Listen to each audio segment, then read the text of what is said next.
wabarakatuh. Perkenalkan, nama saya Baik Priscilia Dwi Sara. Saat ini saya sedang menempuh pendidikan S1 PGSD di Universitas Muhammadiyah Mataram. Ini saya akan melakukan observasi tentang kebinekaan global di salah satu sekolah di Sembalun yang bernama SDN 2 Sajang, dan saya akan mewawancarai salah satu guru di SDN tersebut. Baik Ibu Bapak dosen, saat ini saya sudah bersama dengan salah seorang guru yang akan saya wawancarai. Assalamualaikum Bu. Sebelumnya bagaimana kabarnya Ibu? Alhamdulillah. Di sini sebelumnya juga saya berterima kasih dulu kepada ibunya yang sudah memberikan saya kesempatan untuk mewawancarai Ibu tentang pendidikan global. Oke.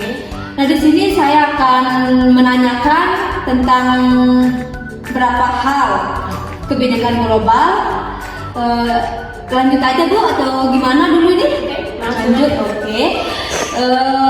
Apakah di sini Bu, apakah yang apa ya Ibu ketahui tentang kebinekaan global di sekolah ini? Ya, jadi kalau kita melihat ya dari istilah kebinekaan, bineka itu kan artinya berbeda-beda, tapi tetap satu sama. Nah, di sini tentunya kita sebagai seorang guru, kita itu melek ya terhadap anak-anak terutama di sekolah dasar. Di mana di sekolah dasar itu adalah merupakan dasar atau fondasi di mana kita akan mendidik anak itu untuk kedepannya sampai mudah-mudahan bisa sampai ke perguruan tinggi ya, seperti itu. Jadi masa transisi anak-anak itu dari PAUD ke SD itu sangat sulit, terutama kami yang di sekolah di kelas rendah, di kelas 1, kelas 2, kelas 3. Kita harus menyesuaikan anak yang datang dengan kebutuhan dan kemampuannya masing-masing, seperti itu.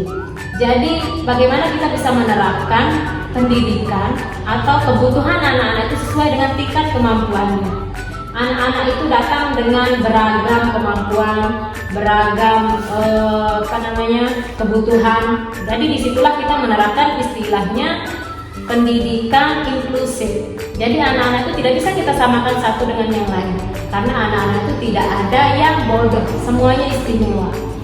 Tapi kita sebagai guru, bagaimana kita memperlakukan mereka itu secara istimewa.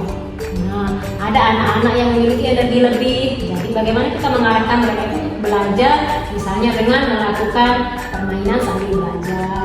Ada anak juga yang memiliki cerdas istimewa, bagaimana kita mengarahkan dia, karena anak-anak ini juga istilahnya ada yang cerdas, ya, ada yang juga kurang. Yang cerdas istimewa ini, dia ini lebih bisa dari temannya, tapi kemudian dia cenderung lebih aktif. Jadi bagaimana cara kita mengarahkan keaktifannya itu, karena dia tidak mungkin juga menunggu teman-temannya yang masih belum bisa. Nah, seperti itu. Jadi di sanalah kita, menurut saya pribadi ya, pengertian saya tentang pendidikan global itu seperti itu. Jadi tidak bisa kita berpaku hanya pada satu orang, tapi secara menyeluruh. Nah, di sanalah kita bisa menerapkan bahwa anak-anak itu harus bisa bernalar kritis, bergotong royong bersama dengan teman-temannya di dalam kelas, bagaimana dia mengkondisikan dirinya bersama teman-temannya yang lain dengan kebutuhannya yang berbeda-beda di kelas itu. Selanjutnya, apakah di SDN 2 Sajang ini sudah diterapkan pendidikan globalnya atau sebenarnya sebelum berganti kurikulum dari kurikulum 90 sampai sekarang sudah diterapkan, tapi hanya istilahnya saja mungkin berbeda, seperti itu. Karena dari zaman pendidikan nenek moyang kita dulu sebenarnya sudah diterapkan kalau menurut saya. Karena dari kalau kita melihat istilahnya sudah dari Bhinneka Tunggal Ika, itu kan sudah dari zaman kemerdekaan sudah ada, seperti itu kan. Nah, kita sudah berpatokan pada Pancasila. Jadi di sana kita sudah, kalau kita sudah berpatokan kepada Pancasila, berarti larinya sudah tidak jauh dari situ. Karena ketuhanan yang Maha Esa, itu semuanya sudah terrangkum dalam profil pelajar Pancasila. Ada kemampuan kritis, ketuhanan, semuanya mandiri, gotong royong, itu semuanya sudah dirangkum di sana. Mohon maaf Bu, tadi saya sudah mendengarkan penjelasan Ibu tentang penerapan pendidikan inklusif di kelas. Nah, apakah sudah ada hasilnya Bu di sini? Kalau kita berbicara hasil, mungkin beberapa yang kita anggap berhasil. Tapi ada beberapa juga yang memang tidak, karena seperti yang saya katakan, anak-anak itu datang dengan kebutuhan yang berbeda-beda. Tentunya juga anak-anak ini pada saat kita arahkan di kelas itu di luar juga berbeda, perilakunya, perkataannya, kemampuan untuk menerima pelajaran juga berbeda-beda. Nah, karena pembelajaran di kelas itu kita kan melakukan yang namanya asesmen atau penilaian akhir. Jadi nanti kita akan tahu bagaimana keberhasilan anak itu setelah kita melakukan yang namanya asesmen. Nah, asesmen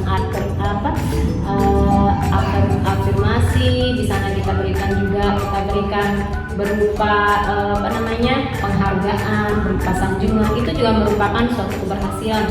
Nanti kita lihat hasilnya di akhir setelah kita melakukan asesmen seperti itu.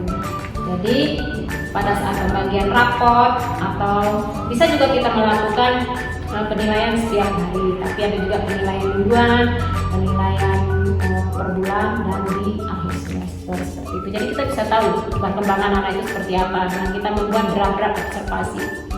Jadi nanti kalau sudah menjadi guru bisa dipelajari sedikit demi sedikit karakter dari anak-anak kita semua. Oke. Ada lagi yang mau ditanyakan?